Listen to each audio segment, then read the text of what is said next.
আসসালামু আলাইকুম, আপনারা সবাই কেমন আছেন? আমি তামিলনাড়ুতে সারাদিন কী করি আজকে নিয়ে থাকছে সেই ভিডিওটা।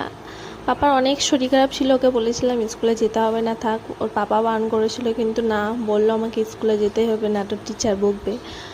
ওকে ওকে রেডি করে টোরে ওকে স্কুলে পাঠিয়ে দিলাম, যেহেতু ওর যাবার ইচ্ছা ছিল, বাট আমরা বলছিলাম শরীরটা খারাপ, কাল তুই যাস, আজকে যেতে হবে না, তো ওকে যেতেই হবে।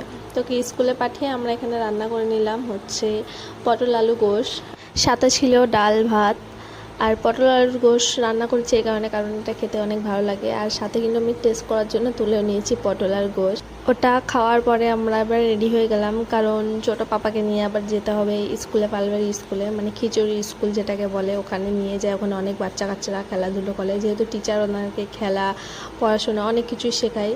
তো আমি ওখানে সারাদিন বসে বসে থাকি আর এই যে মোবাইল ঘাঁটি আর ওদেরকে দেখি ওরা কত সুন্দরভাবে ডান্স করে, তারপর অনেক কিছু, অনেক পড়াশুনো যেগুলো শেখায় টিচার আর কি, সেগুলো শেখে। তো যেহেতু বড়টার অনেক শরীর খারাপ ছিল, তো ওকে বলা হয়েছিল দুপুরে তোর পাপা গিয়ে নিয়ে আসবে, যে চলে যা। তো ওর পাপা ওকে নিয়ে ডাক্তারখানায় গিয়ে ওষুধ, ওর জন্য জুস সব নিয়ে চলে এসেছে। ওকে বলছি নামতে, ও বলছে আমি নামবো না, এখনও বাইক যাবো,